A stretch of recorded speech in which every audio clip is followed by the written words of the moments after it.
नमस्कार, मी डॉक्टर गणेश लोखंडे, प्रमुख मानसशास्त्र विभाग, रयत शिक्षण संस्थेचे राव बहादूर नारायणराव बोराके कॉलेज, श्रीरामपूर.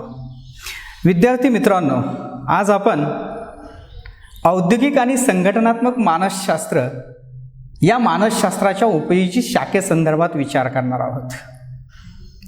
सर्वसाधारणपणे आपणास माहीत आहे की मानसशास्त्राच्या वेगवेगळ्या शाखा आज मानवी कल्याणासाठी, मानवाच्या विकासासाठी काम करीत आहेत.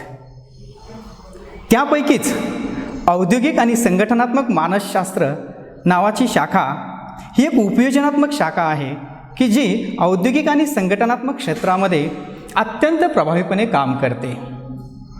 सर्वसाधारणपणे आपल्याला औद्योगिक आणि संघटनात्मक मानसशास्त्र या शाखेचा अर्थ समजून घेण्या अगोदर मानसशास्त्र म्हणजे काय याच्यावरती प्रकाश टाकणं गरजेचं आहे. सर्वसाधारणपणे 1850 मानसशास्त्र हे स्वतंत्र शास्त्र झालं. तत्पूर्वी याचा अर्थ असा होत नाही की मानसशास्त्र अभ्यास करत नव्हते. 1850 पूर्वी मानसशास्त्र हे तत्त्वज्ञानामधून अभ्यासले जायचे. त्यामुळे मानसशास्त्राचे गाढे अभ्यासक हर्मन एबिंगहॉस असे म्हणतात की मानसशास्त्राचा भूतकाळ खूप प्रचंड मोठा आहे, मात्र मानसशास्त्राचा इतिहास खूप छोटा लिहिला गेला. मित्रांनो, या वाक्यामध्ये खूप मोठा अर्थ आहे. तो असा की या पृथ्वी तलावरती मानव ज्या ज्या क्षेत्रात गेला त्या त्या क्षेत्रात मानसशास्त्र गेलं आणि मानसशास्त्रज्ञ काम करू लागले. मात्र 1850 नंतर मानसशास्त्राची एक स्वतंत्र शास्त्र म्हणून ओळख निर्माण होऊ लागली. अर्थातच 1850 नंतर तात्काळ मानसशास्त्राला आपली घडी बसवता आली नाही आहे. याचं कारणही आहे, कारण मानसशास्त्रामध्ये अनेक स्थित्यंतर होत गेले, अनेक बदल होत गेले. कारण ज्यावेळेस आपण अरिस्टॉटल यांच्या डी ॲनिमा नावाच्या ग्रंथाचा विचार केला, डी ॲनिमा याचा अर्थ होतो आत्म्याविषयीचे विचार. अरिस्टॉटल यांच्या आत्म्याविषयीचे विचार या ग्रंथामध्ये मानसशास्त्रासंदर्भात एक विधान आहे किंवा मानसशास्त्र काय अभ्यास करते. तर त्यांचं असं मत आहे की मानसशास्त्रामध्ये आत्म्याचा अभ्यास केला जातो. ठीक आहे ना, मानसशास्त्रानं आत्म्याचा अभ्यास केला, स्वभावगुण वैशिष्ट्यांचा अभ्यास केला आणि म्हणजे तत्कालिक परिस्थितीमध्ये ज्यांना आत्म्याच्या अभ्यासामध्ये रस आहे अशा तत्ववेत्यांनी मानसशास्त्रामध्ये किंवा मानसशास्त्राचा अभ्यास करण्यासाठी आत्म्याचा अभ्यास केला. आता प्रश्न असा आहे की आत्म्याचा अभ्यास करायचा आणि दुसऱ्या बाजूला आम्ही शास्त्र म्हणायचं, तर हे योग्य नाही. कारण शास्त्राचे निकष वेगळे आहेत. शास्त्र कशाला म्हटलं जातं, तर ज्याच्यामध्ये एखाद्या गोष्टीचा अनुभव येतो, ज्याचा पुन्हा पुन्हा पडताळा घेता येतो, ज्याच्यामध्ये वस्तुनिष्ठता असते, विश्वसनीयता असते, यथार्थता असते. या सगळ्या चौकटीमध्ये ज्यावेळेस एखादा विषय येतो त्यावेळेस त्याला आपण शास्त्र असं म्हणतो. मानसशास्त्राचं मात्र असंच झालं की ज्यावेळेस तुम्ही आत्म्याचा अभ्यास करणार असं म्हटलं जातं त्यावेळेस आत्म्यासंदर्भामध्ये संदिग्ध अशीच मतं येऊ लागली. कारण आत्मा दाखवताच येत नाही आहे, आत्म्याचा आकार सांगता येत नाही, म्हणजे आत्म्यासंदर्भात कुठल्याही प्रकारचा ठोस पुरावा देता येत नाही. आत्मा ही अमूर्त अशी संकल्पना आहे. परंतु मानसशास्त्रामध्ये आत्म्याचा अभ्यास झाला, त्या परिस्थितीमध्ये ते योग्यही झालं. मात्र आत्मा ही संकल्पना मान्य न करणारा ज्यावेळेस एक गट निर्माण झाला त्यावेळेस मानसशास्त्राला आत्मा गमवावा लागला आणि मानसशास्त्रानं आत्म्याचा अभ्यास करणे सोडून देऊन एक नवीन संकल्पना जन्माला आली. ती म्हणजे मानसशास्त्रामध्ये मानवी स्वभावगुण वैशिष्ट्ये, मानसशास्त्रामध्ये मानवी मनाचा अभ्यास होऊ लागला. मानवी मनाचं काम कशा पद्धतीनं चालतं, मानवी मनाची कार्यपद्धती कशा पद्धतीनं चालते, याच्यावरून त्या व्यक्तींचा अभ्यास करणं ही संकल्पना मानसशास्त्रामध्ये रूढ झाली. खरं तर जशा आत्म्याच्या अभ्यासाला लोकप्रियता मिळाली त्याच्यापेक्षा जास्त मनाच्या अभ्यासाला लोकप्रियता मिळाली आणि मानसशास्त्रामध्ये मनाच्या कार्याचा अभ्यास होऊ लागला. कारण मॅकडुगल नावाच्या मानसशास्त्रज्ञांनी असं सांगितलं की आपल्या वर्तनाचं स्फूर्तिस्थानच मन असतं. म्हणजे आपलं वर्तन निर्धारित होण्यासाठी आपलं मन जे आहे ह्या मनाचं किंवा मन हे आपल्या वर्तनाला निर्धारित करतं आणि वर्तनाला नियंत्रण करण्याचं काम करतं. म्हणजे मी काय करणं योग्य आहे, मी काय करणं अयोग्य आहे, मी काय करावं काय करू नये हे माझं मन निर्धारित करतं. म्हणजे नियंत्रित करण्याचं, म्हणजे एखादं वर्तन सुरू करणं असेल, एखाद्या वर्तनाला चालना देणं असेल आणि एखादं वर्तन नियंत्रणात आणणं असेल, याच्यासाठी मन ही सगळ्यात महत्त्वाची बाब असते. आणि म्हणून मानसशास्त्रामध्ये मनाचाही अभ्यास झाला. मात्र जी अवस्था आत्म्याची झाली तीच अवस्था मनाची सुद्धा झाली. कारण जसा आत्मा अमूर्त आहे, आत्म्याचा अनुभव घेता येत नाही, तसेच मनाचा सुद्धा अनुभव घेता येत नाही. मन हे अमूर्त अशी संकल्पना आहे. आणि त्यामुळे मानसशास्त्र कुठंतरी शास्त्राकडे विज्ञानाकडे झुकायला लागलं. आणि याच दरम्यान हार्वर्ड विद्यापीठामध्ये 1875 मानसशास्त्र हा विषय शिकवला जाऊ लागला. मित्रांनो लक्षात घ्या, 1875 ज्या वेळेस हार्वर्ड विद्यापीठामध्ये मानसशास्त्र शिकवला जाऊ लागला, ही मानसशास्त्राच्या विकासामधील एक दिशादर्शक पोलच ठरला. आणि याच दरम्यान 1879 जर्मनीतील लिपझिग विद्यापीठामध्ये विल्यम वुंट नावाच्या मानसशास्त्रज्ञांनी पहिली जगातील मानसशास्त्राची शास्त्रीय प्रयोगशाळा स्थापन केली. पहिली जगातील शास्त्रीय प्रयोगशाळा 1879 जर्मनीतील लिपझिग विद्यापीठात स्थापन झाली. आणि त्या प्रयोगशाळेमध्ये मानसशास्त्रामध्ये वेगवेगळ्या संकल्पनांचा शास्त्रीय पद्धतीनं अभ्यास होऊ लागला. जगाच्या कानाकोपऱ्यात असणारे, ज्यांना मानसशास्त्रामध्ये अभिरुची आहे, असे अनेक लोक, अनेक मानसशास्त्रज्ञ त्या प्रयोगशाळेमध्ये येऊन मानसशास्त्रासंदर्भात अभ्यास करू लागले. म्हणजे ही 1879 मानसशास्त्राची प्रयोगशाळा स्थापन होणं हे मानसशास्त्राला एक शास्त्रीय अधिष्ठान देण्यासारखं झालं. आणि म्हणून विल्यम वुंट यांना आधुनिक मानसशास्त्राचे जनक म्हणून ओळखलं जातं. विल्यम वुंट हे आधुनिक मानसशास्त्राचे जनक मानले जातात. त्यांनी असं मानलं की मानसशास्त्र हे आत्म्याचा अभ्यास करत नाही, मनाचा अभ्यास करत नाही. मानसशास्त्रामध्ये बोधावस्थेचा अभ्यास होतो. सर्वसाधारणपणे आपल्या असणाऱ्या अध्ययन असेल, अवधान असेल, स्मरण असेल, विस्मरण असेल, आलेले अनुभव असतील, याचं कथन करणं असेल, याच्या संदर्भात या शाखेमध्ये अभ्यास होऊ लागला. म्हणजेच एखादा उद्दीपक ज्यावेळेस आपण अनुभवतो, त्या उद्दीपकासंदर्भात आलेला आपला जो अनुभव असतो, हा अनुभव कथन करणं, त्या अनुभवासंदर्भात माहिती देणं आणि त्याच्यातून त्या व्यक्तीसंदर्भाचा अभ्यास करणं हे या प्रयोगशाळेमध्ये होऊ लागलं. त्याला आपण आत्मनिरीक्षण असं म्हणतो.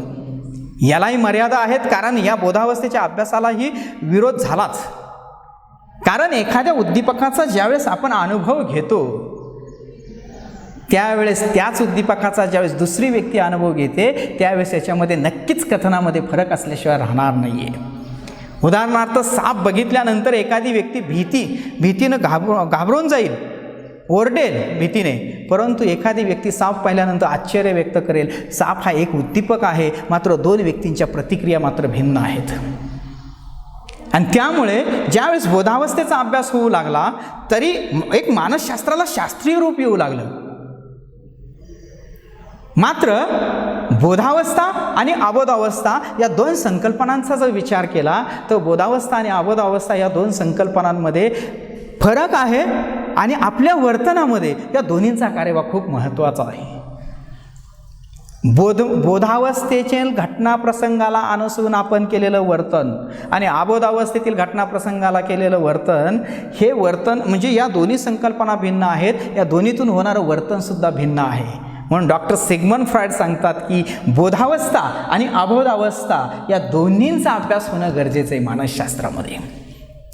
आणि म्हणून मानसशास्त्रामध्ये बोधावस्था, कारण डॉक्टर सिगमंड फ्रायड यांचं असं मत आहे की बोधमन आपलं असतं तरी किती, किंवा बोधावस्था आपली असते तरी किती, त्यांनी हिमनगाची उपमा दिलेली आहे त्याला. त्यांचं असं मत आहे की पाण्यामध्ये बर्फ टाकल्यानंतर त्याचा काहीसा अंश पाण्याच्या वरती असतो, बाकी सर्व बर्फ हा पाण्यामध्ये असतो. आपल्या बोधावस्थेची अबोधावस्थेची अवस्था अशीच आहे, आपल्या मनाची अवस्था अशीच आहे. किती जाणीवेचं मन असतं आपलं, किती घटना आपल्या जाणीवेमध्ये असतात, तर अगदी थोड्या घटना आपल्या जाणीवेमध्ये असतात की ज्याद्वारे आपलं वर्तन घडतं. मात्र डॉक्टर सिग्मंड फ्रायड सांगतात की अनेक वर्तन प्रकार असे असतात की आपल्याला माहीत नसलेल्या, दडपून टाकलेल्या आपल्या अबोध मनातील घटना प्रसंग, मग ते स्वप्नरूपानं असतील किंवा अनाहूतपणे होणारे असतील, या सगळ्यातून आपलं वर्तन घडत असतं. आणि म्हणून डॉक्टर सिग्मंड फ्रायड म्हणतात की फक्त तुम्ही जर बोधावस्थेचा अभ्यास करणार असाल मानसशास्त्रामध्ये तर तो अपूर्णच ठरेल.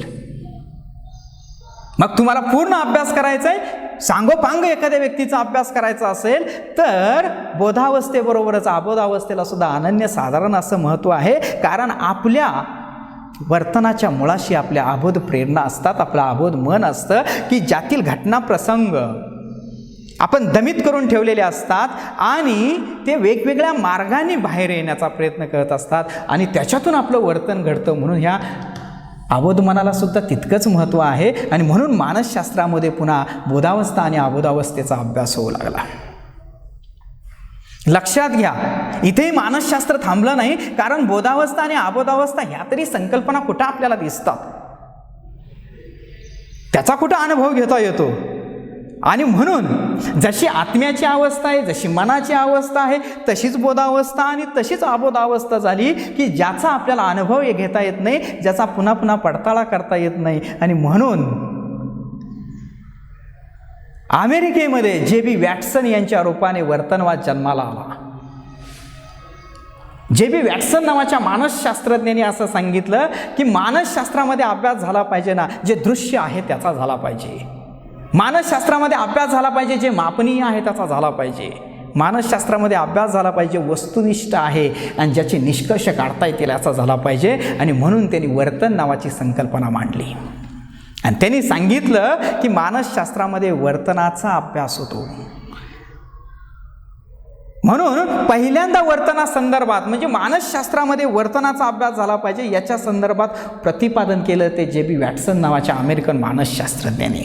आणि खऱ्या अर्थानं लक्षात घ्या मित्रांनो, जे दृश्य आहे, जे मापनीय आहे, ज्याचे निष्कर्ष काढता येतील, अशा ज्या काही गोष्टी असतात ना, जे विज्ञानाला मान्य आहे, हे वस्तुनिष्ठ आहे, जे विज्ञानाच्या निकषामध्ये बसतं, तो वर्तनवाद 1913 मांडला गेला. आणि वर्तनवादाचा किंवा वर्तनाचा अभ्यास करणं हा अभ्यासविषय मानसशास्त्रामध्ये रूढ झाला. आणि मानसशास्त्राला कुठंतरी एक दिशा मिळाली की वर्तनाचा अभ्यास करणं. कारण वर्तन हे दृश्य स्वरूपात आहे, वर्तन हे मोजता येतं, वर्तन का झालं हे आपल्याला त्याचे कारणं शोधता येतात, कशा पद्धतीनं झालेलं आहे हे शोधता येतं, योग्य आहे की अयोग्य आहे हे सांगता येतं. आणि मानसशास्त्रामध्ये वर्तनाचा अभ्यास होऊ लागला. म्हणजे एवढी स्थित्यंतर मानसशास्त्रामध्ये घडली. आणि मग मानसशास्त्रामध्ये वर्तन असेल, उद्दीपक असेल, या सगळ्या गोष्टींना महत्त्व आलं. एखादं वर्तन घडतं, मग त्याला उद्दीपक आला, त्याला उद्दीपकाला प्रतिक्रिया देण्यासाठी जीव आला, ह्या सगळ्या गोष्टी, आणि मग विशिष्ट वर्तन घडणार आहे. आणि म्हणून ज्या वेळेस एखाद्या उद्दीपकाला जीवाकडून प्रतिक्रिया दिली जाते त्याला आपण वर्तन असं म्हणतो. मग कोणताही उद्दीपक असेल, त्या उद्दीपकाला आपण काय करतो, विशिष्ट अशी प्रतिक्रिया देत असतो. देणारा हा जीव असतो, म्हणजे आपण असतो. आणि जी प्रतिक्रिया दिलेली असते ती प्रतिक्रिया म्हणजे आपलं वर्तन असतं. आणि ते वर्तन मापनीय आहे. आणि म्हणून मानसशास्त्रामध्ये वर्तनाचा अभ्यास होऊ लागला. अर्थातच मानसशास्त्राच्या वर्तनाच्या व्याख्येमध्ये पुन्हा बदल होत गेला. मॉर्गन किंग आणि रॉबिन्सन नावाच्या मानसशास्त्रज्ञांनी मानसशास्त्राच्या व्याख्येबद्दल की जी व्याख्या लोकप्रिय ठरली, दीर्घकाळ चालली, ती म्हणजे मानसशास्त्र म्हणायचं कशाला, मानव आणि मानवेतर प्राण्यांच्या वर्तनाचा अभ्यास करणारे शास्त्र म्हणजे मानसशास्त्र, ही व्याख्या दीर्घकाळ चालली, लोकप्रिय ठरली. आणि कालांतरानं या व्याख्येमध्ये बदल होत गेले. आज आपण मानसशास्त्राच्या व्याख्येबद्दल विचार करत असताना आजची जी आधुनिक मानसशास्त्राची व्याख्या सांगितली जाते ती म्हणजे मानसशास्त्र म्हणजे मानवी वर्तन आणि मानसिक प्रक्रियांचा अभ्यास करणारे शास्त्र, की ज्या शास्त्रामध्ये मानवी वर्तनाचा अभ्यास केला जातो. त्यामुळे एक लक्षात घ्या, मानसशास्त्राच्या व्याख्यांमध्ये बदल होत गेले, मात्र ज्यावेळेस वर्तनवादाचा जन्म झाला तिथून पुढं वर्तन नावाची संकल्पना मानसशास्त्रानं आजपर्यंत सोडलेली नाही. वर्तनाचा अभ्यास केला पाहिजे, त्याचबरोबर मानसिक प्रक्रियांचा अभ्यास केला पाहिजे. कारण कोणतंही वर्तन घडत असताना मानसिक प्रक्रिया तितक्याच महत्त्वाच्या असतात. कारण आपण ज्या म्हणून प्रतिक्रिया देत असतो, त्या प्रतिक्रिया देत असताना जे वर्तन घडतं, प्रतिक्रिया म्हणजे काय, वर्तन घडतं, तर त्या वर्तनाच्या मुळाशी आपल्या मानसिक प्रक्रिया असतात. आपली विचार प्रक्रिया, आपली निर्णय प्रक्रिया, आपलं अध्ययन आहे, आपलं स्मरण आहे, या सगळ्या ज्या गोष्टी असतात ना, या सगळ्या गोष्टी मानसिक प्रक्रिया आहेत की ज्या आपलं वर्तन घडवून आणतात. त्यामुळे मानसिक प्रक्रियांना अनुसरूनच वर्तन घडणार आहे. मानसिक प्रक्रियांना अनुसरून, कारण एखादा उद्दीपक पाहिल्यानंतर त्या उद्दीपकाला आपण प्रतिक्रिया देतो म्हणजे तो उद्दीपक आपण जाणून घेतो, त्याचं आकलन करतो, त्याचं बोधन करतो. म्हणजे उद्दीपक पाहिल्यानंतर त्याचा बोध केला जातो. बोध म्हणजे त्याचा अर्थ लावला जातो. तो उद्दीपक काय आहे, म्हणजे ज्या वेळेस आपण उद्दीपक बघेल त्यावेळेस त्या उद्दीपकाविषयीचा अर्थ लावला जातो. अर्थ लावल्यानंतर त्याच्याविषयीच्या भावना तयार होतात. भावना नकारात्मक, सकारात्मक. मग कोणतीही भावना तयार होईल, म्हणजे ज्या वेळेस एखादा उद्दीपक पाहिला जाईल त्या उद्दीपकाला अनुसरून भावना तयार होते. ती आनंदाची असेल तर सकारात्मक, दुःखाची असेल तर नकारात्मक आहे. म्हणजे अशा भावना वेगवेगळ्या तयार होतील. भावनेला अनुसरून क्रिया केली जाते. क्रिया करणं म्हणजे वर्तन. म्हणजे ज्या वेळेस आपण उद्दीपक पाहतो त्या वेळेस बोधात्मक प्रक्रिया घडते. म्हणून रॉबर्ट बॅरॉन सांगतात, मानसशास्त्र कशाचा अभ्यास करतं, तर रॉबर्ट बॅरॉन यांच्या मते मानसशास्त्र म्हणजे मानवी वर्तन आणि बोधात्मक प्रक्रियांचा अभ्यास करणारे शास्त्र.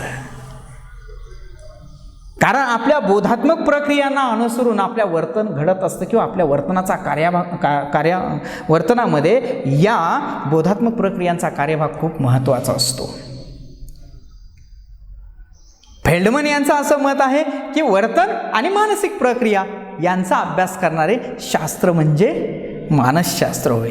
एवढी स्थित्यंतर होत गेली. अर्थातच मानसशास्त्रामध्ये एवढे जरी बदल होत गेले असले तरी मानसशास्त्रानं आपली उद्दिष्ट डोळ्यासमोर ठेवूनच काम केलं. मानसशास्त्रानं स्वतःची उद्दिष्टे, स्वतःची ध्येय समोर ठेवली आणि त्याला अनुसरून मानसशास्त्र काम करू लागलं. आता मानसशास्त्राचा मूळ अभ्यास विषय हा मानव आहे. एक व्यक्ती हा अभ्यास केंद्रीभूत ठेवून मानसशास्त्र काम करतं आणि ज्या वेळेस मानवाचा अभ्यास करायचा असतो ना, त्यावेळेस मानव ज्या क्षेत्रात जातो त्या क्षेत्रातला अभ्यास होणं गरजेचं आहे. मानवाचं म्हणून जी क्षेत्र असतील त्या क्षेत्रामध्ये जाणं गरजेचं असतं आणि मानसशास्त्राला जायला भाग पडलं. कारण ज्या वेळेस आपण मानसशास्त्रामध्ये मानवाचा अभ्यास केला जातो, मानवी वर्तनाचा अभ्यास केला जातो, याचाच अर्थ असा आहे की मानव ज्या क्षेत्रात काम करतो, मानवाच्या संदर्भात जेवढी म्हणून क्षेत्र असतील, मानवाच्या संदर्भामध्ये जेवढे म्हणून घटना गोष्टी असतील, याचा अभ्यास होणं याच्यामध्ये अभिप्रेत आहे. आणि हे आव्हान मानसशास्त्रानं स्वीकारलं. मानसशास्त्र याच्यामध्ये काम करू लागलं. कारण मानवाच्या वर्तनाचा अभ्यास करणं असेल, मानवाच्या जीवनामध्ये असणाऱ्या समस्या सोडवणं असेल, मानवाच्या विकासासाठी काम करणं असेल, मानवी कल्याणासाठी काम करणं असेल, या सगळ्या अंगाने मानसशास्त्र काम करू लागलं. कारण बऱ्याचदा मानसशास्त्राबद्दल असे गैरसमज आहेत की मानसशास्त्र काय करतं, ज्या ठिकाणी समस्या आहे त्या ठिकाणी परिहार करण्याचं काम करतं.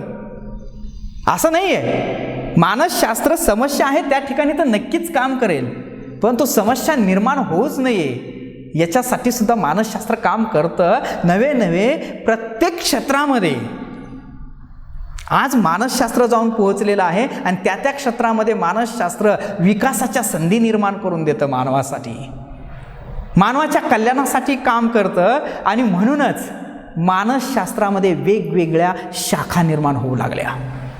कारण हे औद्योगिक क्रांतीनंतर झपाट्यानं जग बदलत गेलं.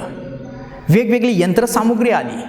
यंत्रावर काम करण्यासाठी कुशल असे कर्मचारी असतील किंवा त्या क्षेत्रामध्ये वेगवेगळ्या क्षेत्रामध्ये एवढी झपाट्यानं प्रगती होत गेली. त्या ठिकाणी जिथं मानव आला, जिथं परस्पर संबंध आले, त्या ठिकाणी असणाऱ्या समस्या आल्या, त्या समस्या परिहार करणं, त्याचबरोबर त्या क्षेत्रामध्ये प्रगती करण्यासाठी वेगवेगळ्या योजना तयार करणं, यासाठी मानसशास्त्रज्ञांची गरज निर्माण होऊ लागली.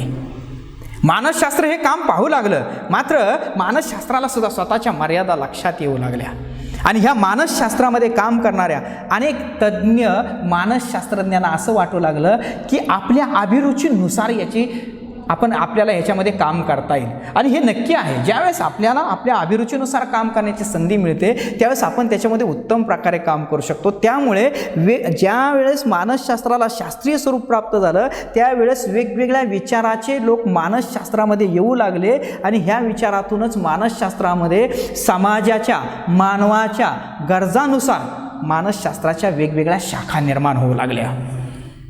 अमेरिकन सायकोलॉजिकल असोसिएशनने 2004 असं वर्गीकरण केलं की मानसशास्त्राच्या जवळपास 53 शाखा आज काम करतात. ह्या स्वतंत्रपणे काम करतात. मानसशास्त्राच्या उपशाखा म्हणून 53 शाखा काम करतात. त्यापैकी काही शाखा ह्या सैद्धांतिक स्वरूपाच्या आहेत तर काही शाखा ह्या उपयोजनात्मक स्वरूपाच्या आहेत.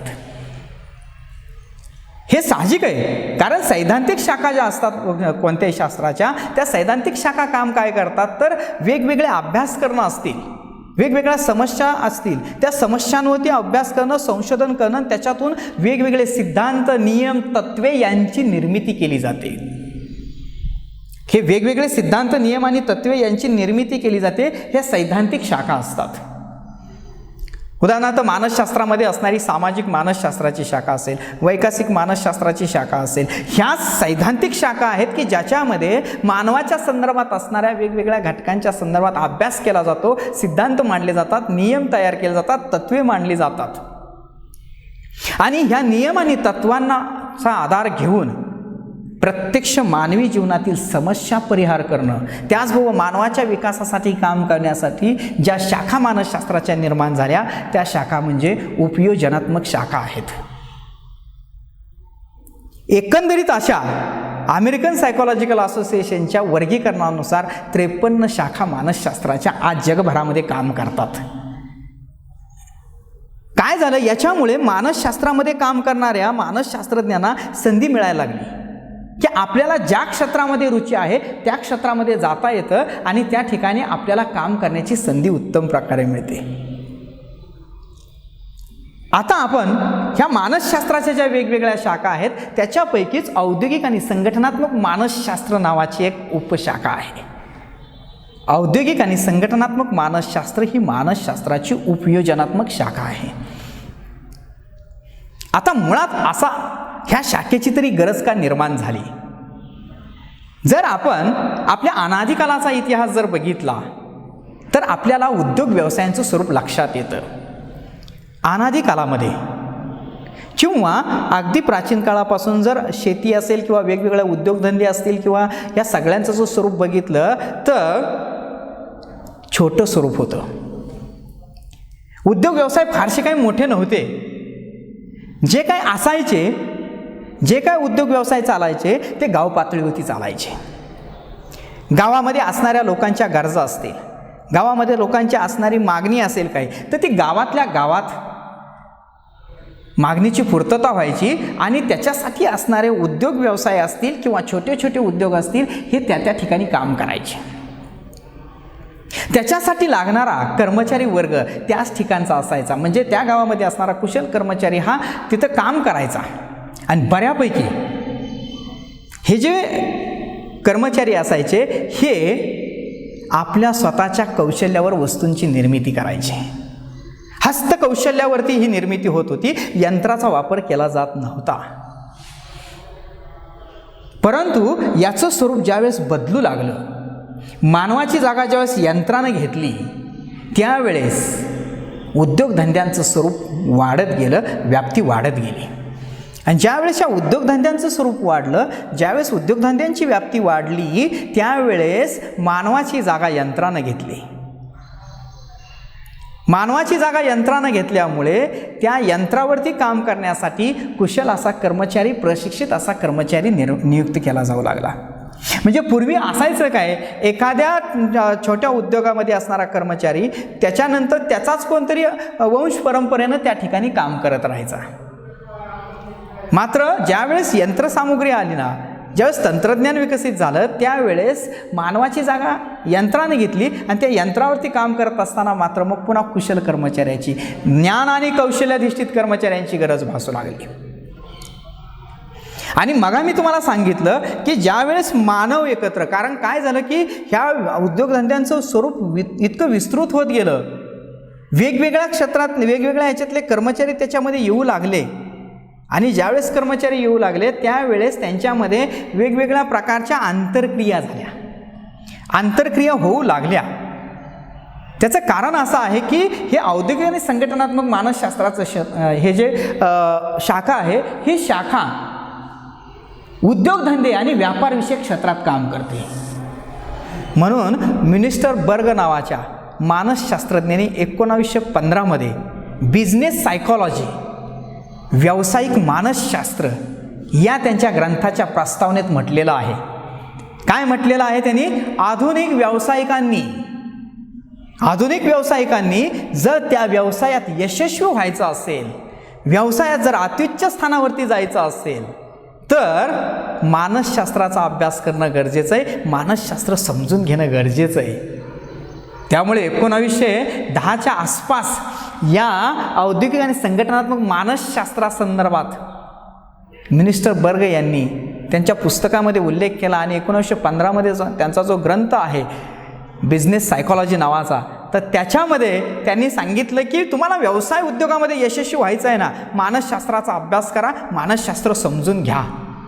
कारण तुम्ही ज्या उद्योग क्षेत्रामध्ये काम करणार आहात, तुम्ही ज्या उद्योग क्षेत्रामध्ये कर्मचारी नियुक्त करणार आहेत, तिथं अनेकांच्या आंतरक्रिया होणार आहेत. आणि मग याच्यासाठी तुम्हाला जर त्याच्यामध्ये अनेक बाबतीमध्ये तुम्हाला निर्णय घ्यावे लागतील ना, त्यावेळेस तुम्हाला मानसशास्त्राची गरज लागेल. कारण औद्योगिक क्षेत्र असो किंवा अन्य कोणतंही क्षेत्र असो, ज्या ठिकाणी मानव येतो त्या ठिकाणी परस्पर संबंध येतात. परस्पर संबंध आल्यानंतर त्याचे काही नकारात्मक खंगोरेही असतील, सकारात्मकही असतील. मात्र नकारात्मक खंगोरे जर निघाले ना किंवा नकारात्मक मतं जर तयार झाली तर त्याचा त्या क्षेत्रावरती खूप वाईट परिणाम होतो. वेगवेगळ्या समस्या निर्माण होतील परस्पर संबंधातून, त्याही सोडवणं गरजेचं आहे. मग त्या सोडवायच्या असतील तर तुम्हाला मानसशास्त्राचं ज्ञान पाहिजे, मानसशास्त्राची तत्त्व माहीत पाहिजेत, मानसशास्त्रामध्ये झालेले अभ्यास तुम्हाला माहीत पाहिजेत, आणि तरच तुम्ही त्या क्षेत्रामध्ये यशस्वी होऊ शकता. हे मिनिस्टर बर्ग सांगतात. म्हणजे औद्योगिक आणि संघटनात्मक क्षेत्रामध्ये कर्मचारी नियुक्ती करणं असेल, कर्मचाऱ्यांना प्रशिक्षण देणं असेल, कर्मचाऱ्यांचा विकास साधणं असेल, कर्मचाऱ्यांसंदर्भाच्या असणाऱ्या कल्याणकारी योजना असतील, कर्मचाऱ्यांच्या संदर्भात उत्पादन क्षमतेचा अभ्यास करणं असेल, ह्या सगळ्या गोष्टी ज्या आहेत, ह्या सगळ्या गोष्टींचा अभ्यास करायचा असेल तर व्यावसायिकांना मानसशास्त्र समजून घेणं गरजेचं आहे. आता प्रश्न असा पडतो की किती लोकांना पुन्हा याच्यामध्ये अभिरुची असते. कारण ज्या एखाद्या व्यक्तीला वाटतं की आपण औद्योगिक संघटना निर्माण केली, कारण त्याच्यामध्ये असणारी क्षमता असते, त्याच्यामध्ये असणारी बुद्धिमत्ता असते, कौशल्य असतात, ज्ञान असतात, म्हणून ती एखादी औद्योगिक संघटना उभी केली जाते. मात्र मानसशास्त्राबद्दल अभिरुची असेलच असं सांगता येत नाही आहे. आणि म्हणून मानसशास्त्रज्ञांना असं वाटलं की औद्योगिक आणि संघटनात्मक क्षेत्रातच आपण काम करणं गरजेचं आहे. आणि त्यातूनच ही नवीन एक ब्रँच तयार झाली. म्हणजे एकंदरीत त्या क्षेत्रामध्ये एक स्वतंत्रपणे न्याय देता आला पाहिजे, स्वतंत्रपणे अभ्यास करता आला पाहिजे. याच्यासाठी म्हणून औद्योगिक आणि संघटनात्मक मानसशास्त्राची शाखा निर्माण झाली. आता ही जी शाखा आहे ना, ह्या शाखेचा मूळ अभ्यास विषय काय आहे?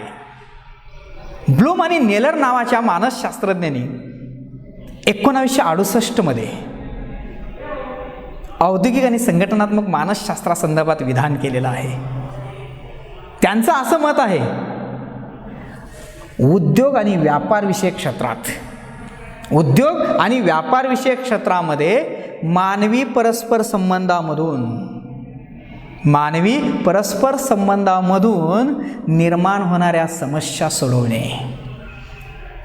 म्हणजे उद्योग आणि व्यापार विषयक क्षेत्रामध्ये मानवी परस्पर संबंधामधून निर्माण होणाऱ्या ज्या काही वेगवेगळ्या समस्या असतील, या समस्या सोडवणे आणि या समस्या सोडवण्यासाठी मानसशास्त्रातील अभ्यास पद्धतींचा वापर करणे. मानसशास्त्रामध्ये असणाऱ्या अद्ययावत ज्ञानाचा अभ्यास करणे, मानसशास्त्रामध्ये असणाऱ्या तत्वांचा अभ्यास करणे, मानसशास्त्रामध्ये असणाऱ्या सिद्धांत, वस्तुस्थिती यांचा अभ्यास करणे.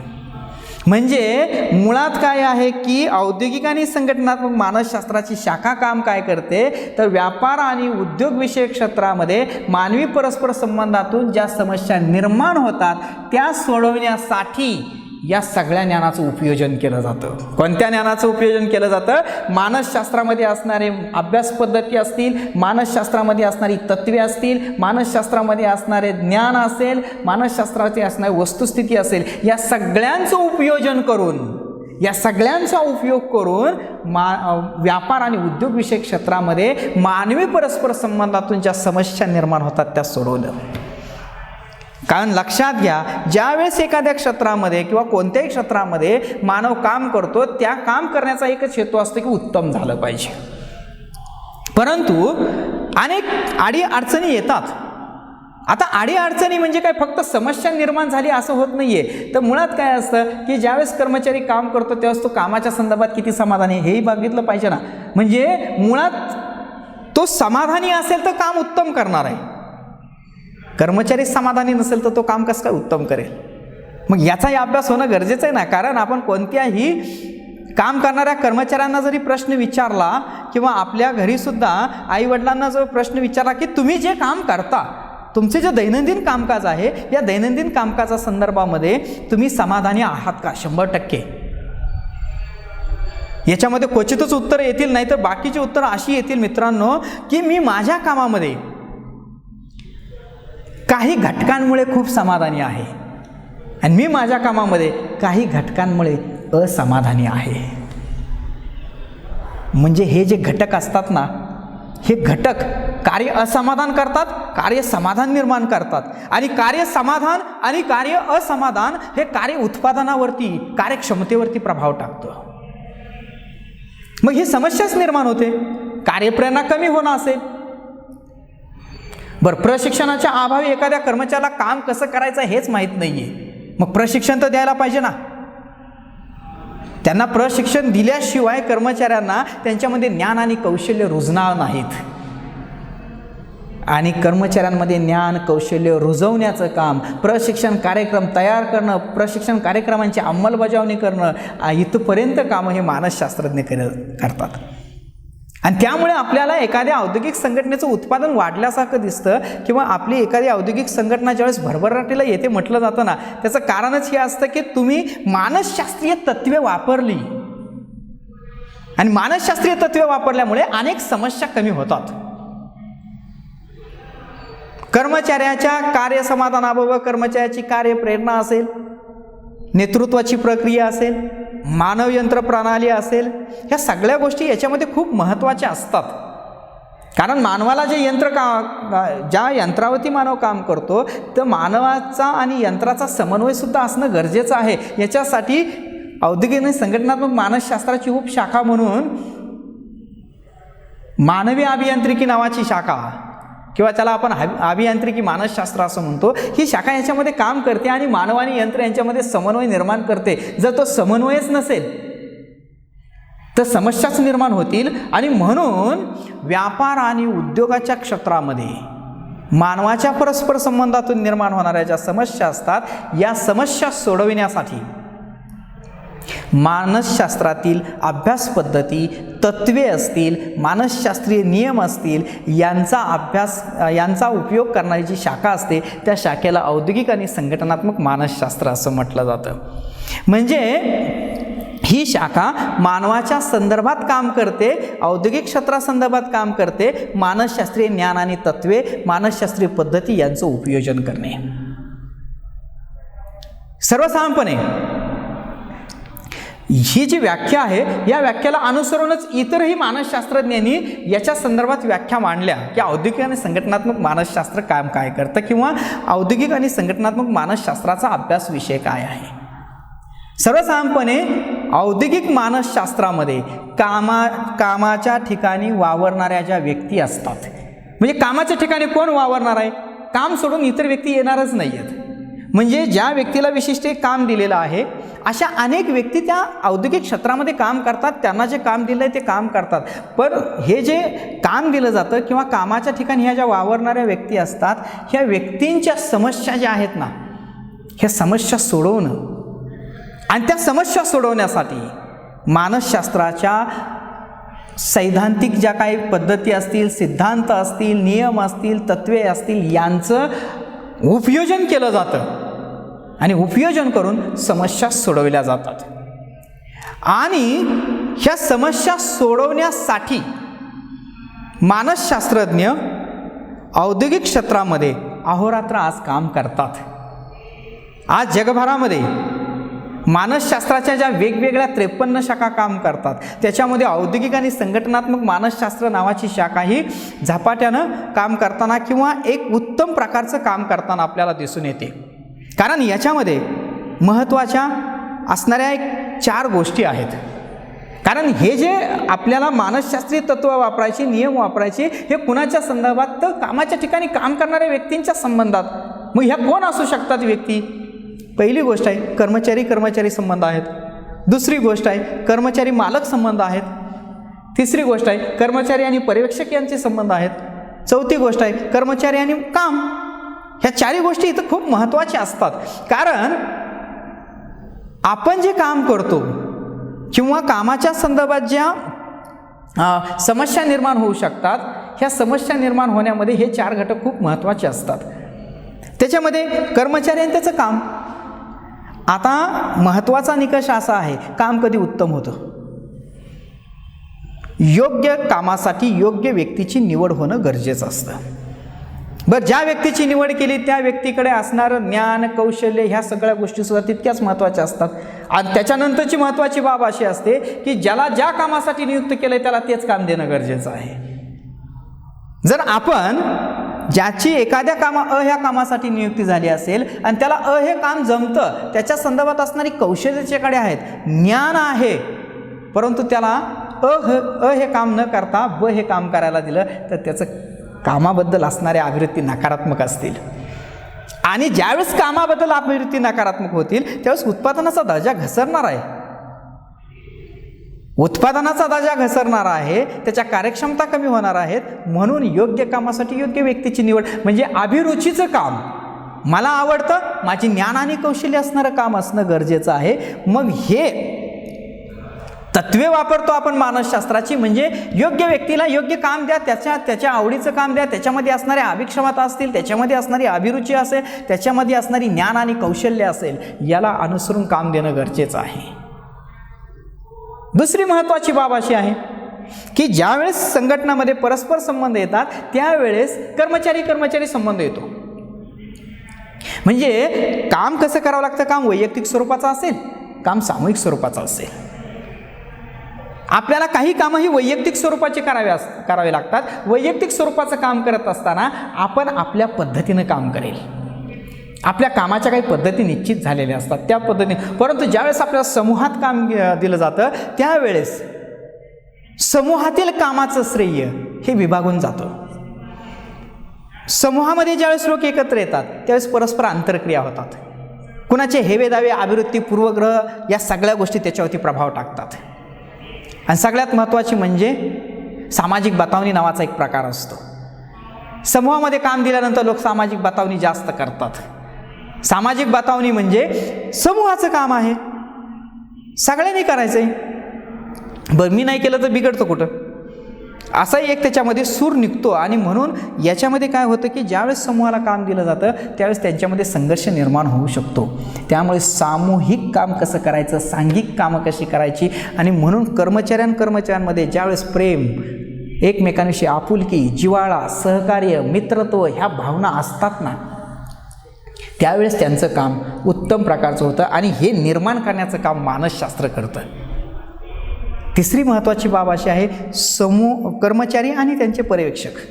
कारण औद्योगिक क्षेत्रामध्ये काम करत असताना किंवा इतर वेगवेगळ्या क्षेत्रांमध्ये काम करत असताना कर्मचाऱ्यांचे चमू तयार केले जातात आणि त्या चमूंकडून काम करून घेण्यासाठी त्यांना एक विशिष्ट उद्दिष्ट दिलं जातं आणि ते उद्दिष्ट पूर्ण करण्यासाठी पर्यवेक्षक असतात. पर्यवेक्षक आणि कर्मचारी यांच्यामध्ये सुद्धा नातेसंबंध उत्तमच असावे लागतात, निकोपच असावे लागतात. आणि जर या नातेसंबंधामध्ये काही बिघाड झाला तर त्याचा कार्यावरती परिणाम होतो. आणि म्हणून यांच्यामध्ये सुद्धा उत्तम प्रकारचे नातेसंबंध निर्माण करणं आणि त्याच्यासाठी मानसशास्त्रीय ज्ञान पद्धती यांचा उपयोग केला जातो. आणि चौथी महत्त्वाची बाब अशी आहे की काम म्हणून औद्योगिक क्षेत्रामध्ये मानसशास्त्र वापरलं जातं, तर कर्मचारी आणि व्यवस्थापक किंवा मालक यांच्यामध्ये नातेसंबंध उत्तम प्रकारचे निर्माण होण्यासाठी म्हणून मानसशास्त्राचा उपयोग केला जातो. तर अशा पद्धतीनं औद्योगिक आणि संघटनात्मक मानसशास्त्र हे औद्योगिक क्षेत्रामध्ये ज्या काही वेगवेगळ्या समस्या असतील त्या समस्या सोडवणूक करून त्या ठिकाणी मानसशास्त्रीय ज्ञानाचं, मानसशास्त्रीय तत्वांचं उपयोजन करण्यासाठी ही शाखा निर्माण झालेली आहे. धन्यवाद.